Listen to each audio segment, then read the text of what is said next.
नमस्कार दोस्तों। फिल्में हमारे समाज का एक आईना है और इसी आईने में झांक कर देखने की जरूरत है कि हमारे समाज में ऐसी कौन सी घटनाएं चल रही हैं। ऐसी बहुत सारी चीजें हैं, ऐसे बहुत सारे इश्यूज हैं जिन पर फिल्में बनती हैं और ऐसे ही एक सेंसिटिव इशू पे ये फिल्म बनी है, द केरला स्टोरी। इस फिल्म को न देख करके भी कई लोगों ने अपनी प्रतिक्रिया दी है, कई लोगों ने एफिडेविट तक दाखिल कर दिए हैं हाईकोर्ट में इस फिल्म के खिलाफ, और कई लोग तो बिना देखे ही इसका प्रोपेगेंडा कर रहे हैं। कई लोग देखने के बाद इसके बारे में बहुत ही सेंसिटिवली सोच रहे हैं और कई लोग इस पे रिएक्ट करना चालू कर दिए हैं। दोस्तों, फिल्में देखने के बाद अधिकांशतः ऐसा होता है कि हमें लगता है कि हम वही कैरेक्टर हैं। अगर हम जैकी चैन की कोई पिक्चर देखते हैं तो हमें लगता है कि वही सारी पावर्स हमारे अंदर भी आ गई है। अगर हम सुपर हीरोज की कोई पिक्चर देखते हैं तो वही चीज हमारे दिमाग में अगले 2 से 5 घंटे घूमते रहती है। लेकिन फ्रेंड्स, हम वो कैरेक्टर नहीं बन जाते हैं। तो फिल्मों को देखिए, सोचिए, समझिए, आंकलन करिए, रिसर्च करिए और उसके बाद कोई प्रतिक्रिया दीजिए।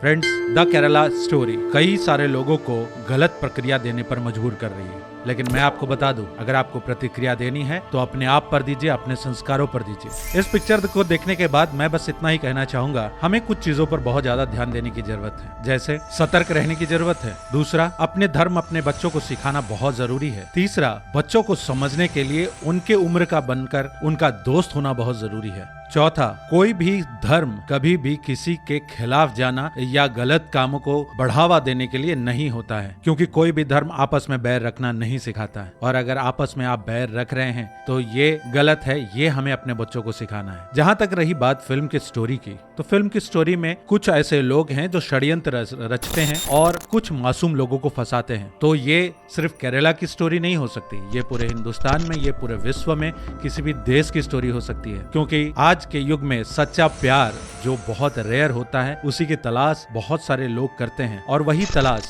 बहुत सारे लड़के भी उससे धोखा खाते हैं और बहुत सारी लड़कियां भी धोखा खाती हैं। जरूरी नहीं कि ये कोई पर्टिकुलर धर्म या संप्रदाय का कोई साजिश या प्रोपेगेंडा हो, ये कोई भी इंसान कर सकता है। तो जरूरी ये है हमें समझना कि ऐसे किसी भी इंसान के साथ रिलेशन बनाने से पहले, उनके साथ रहने से पहले, उनके साथ संपर्क बनाने से पहले आप जान ले वो कौन है, कहां से आया, क्या कर रहा है, उसके इंटेंशंस क्या हैं। और सबसे ज्यादा जरूरी है बच्चों को अपने पेरेंट्स के साथ अपने हर बात को शेयर करना बहुत जरूरी है, कि सतर्क रहना बहुत जरूरी है। जरूरी नहीं ये बहुत बड़े लार्ज स्केल पर इस तरीके की चीजें चल रही हो, जैसा कि हमारे कई सारे रिव्यूअर्स जो हैं उन्होंने कहा कि इस तरीके की चीजें बहुत कम लेवल पे चल रही है, लेकिन अगर भी चल रही हैं तो हमें सतर्क रहना जरूरी है। पेरेंट्स को यह समझने की जरूरत है कि बच्चों पर फ्यूचर का, कैरियर का इतना प्रेशर मत डालिए कि वो आपको अपना दुश्मन समझने लग जाए और आपसे अपनी बातों को छुपाने लग जाए, उनका दोस्त बनिए। आप जरा सोचिए, आज के 50 साल पहले हमारे पेरेंट्स की जो शादी है वो किस उम्र में हुई थी? 16, 17, 18 साल की उम्र में।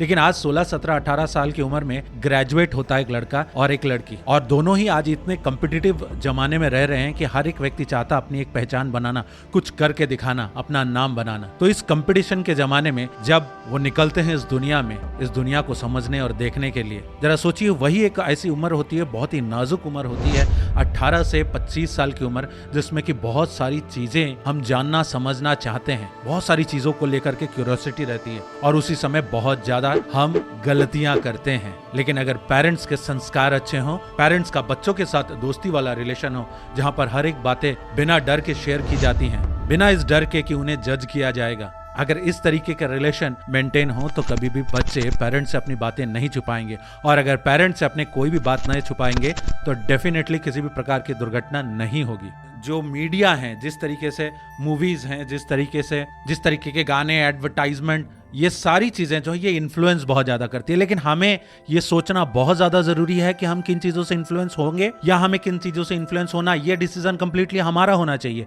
क्योंकि आज जिस शिक्षित समाज में हम रह रहे हैं, वहां पर शांति और मोहब्बत, ये दोनों चीजें बनाए रखना बहुत जरूरी है। अगर हम पढ़े लिखे हैं, सभ्य हैं, तो सभ्य समाज का एक आदर्श चित्र हमें बनाना है। और ये तभी पॉसिबल हो सकता है दोस्तों, जब हम अपनी समझ लगाएं कि कोई हमें इन्फ्लुएंस करने की कोशिश कर रहा है, कोई हमें हमारे मतों पर हावी होने की कोशिश कर रहा है, उसी समय वहां से क्विट करें और सोचें कि हमें किस चीज से इन्फ्लुएंस होना है, क्या सही है, क्या गलत है। ये हमारे संस्कार जो हमें मिले हैं उसके अनुसार से इससे हमें आंकना है कि इसमें क्या सही है और क्या गलत है। खैर ये तो रही फिल्म की बात, खैर ये तो रही आज जिस तरीके से ये प्रचार किया जा रहा है इसकी बात। लेकिन मैं इन सारी बातों के अलावा आज इस मूवी के बारे में आपसे बात करूंगा। तो अगर आपने ये फिल्म देखी है तो आपको भी ये समझना जरूरी है कि ऐसी सिचुएशंस को अवॉइड करने के लिए हमें अपने लिए, अपने बच्चों के साथ किस तरीके का बर्ताव रखना चाहिए। स्त्रियों के सम्मान के लिए और उनके प्रोटेक्शन के लिए उन्हें आत्मनिर्भर बनाना क्यों जरूरी है, और उन्हें ये सोचने देना चाहिए कि इस तरीके की चीजें भी हो सकती हैं, तो सतर्क रहना कितना जरूरी है। वो कोई भी धर्म का इंसान हो, जो झूठा होता है, मक्कार होता है और आतंकवादी होता है, उसका कोई धर्म नहीं होता, उसके कोई संस्कार नहीं होते। तो ऐसे लोगों से हमें दूर रहना है। हमें आपस में बैर रखने की जरूरत नहीं है। जो हिंदुस्तान के लोग हैं, जो हिंदुस्तान की मिट्टी में जन्म लिए हैं, वो कभी भी गलत काम नहीं कर सकते। अगर कुछ लोग ऐसी भ्रांति फैला रहे हैं तो डेफिनेटली वो हिंदुस्तान के मिट्टी की पैदावार नहीं है, और वो ऐसा कोई भी काम नहीं करेगा जिससे कि हिंदुस्तान का सर झुक जाए। तो ऐसे लोग जो कि इस मकसद से ही आते हैं किसी भी देश में कि उस देश की शांति को भंग करा जाए। आपने अगर नरेंद्र मोदी जी का भी स्टेटमेंट सुना होगा दी केरला स्टोरी पर, तो उन्होंने भी यही बोला कि आतंकवाद की जड़ जो है वो किस तरीके से मजबूत हो रही है और किस तरीके से अपना काम करती है, ये दर्शाया गया इस मूवी में। केरला स्टोरी सिर्फ एक राज्य में हुई आतंकवादियों की छद्म नीतियों की साजिशों पर आधारित है।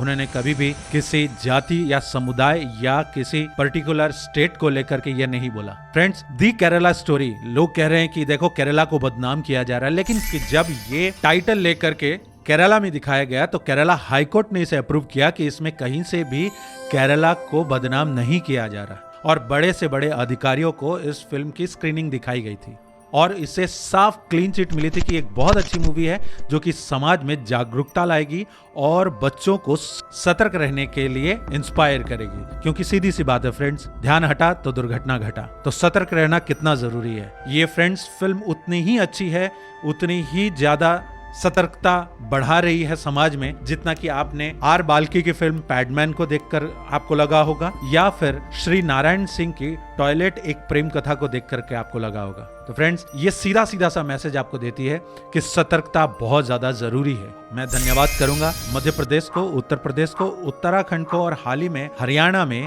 ये फिल्म को टैक्स फ्री किया गया ताकि लोगों के अंदर जागरूकता ला सके। फ्रेंड्स, इस फिल्म में कितनी साधारण स्टारकास्ट ली गई है और बहुत ज्यादा बजट की भी ये फिल्म नहीं है। मात्र 15 करोड़ रुपए की लागत से बनाई गई ये फिल्म है, लेकिन जरा सोचिए कितनी खूबसूरती से इसे बनाया गया है, कितनी रिसर्च के बाद बनाया गया है और कितना ब्यूटीफुल स्क्रीन प्ले इसका दिया गया है कि आज ये फिल्म, इस फिल्म की इनकम कुछ इस तरीके से ओपनिंग डे फ्राइडे में मात्र 8 करोड़ रुपए के लगभग, फिर शनिवार को 11 करोड़, रविवार को 16 करोड़, फिर सोमवार को 10 करोड़, मंगलवार को 11 करोड़ के आसपास का आंकड़ा रहा और बुधवार को 12 करोड़ के लगभग आंकड़ा रहा।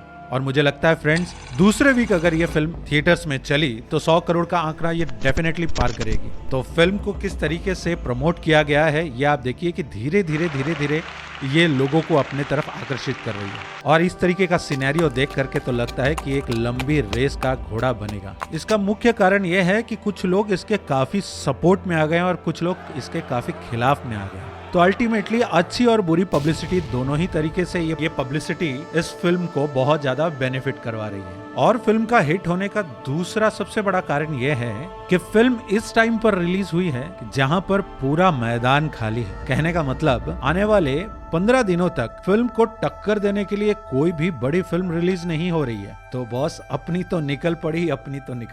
इस वीडियो को एंड करने से पहले फ्रेंड्स, बस एक ही एग्जांपल मैं आपके सामने शेयर करूंगा कि समझदार इंसान वो जो दूसरों को ठोकर खाते देखे और खुद सुधर जाए।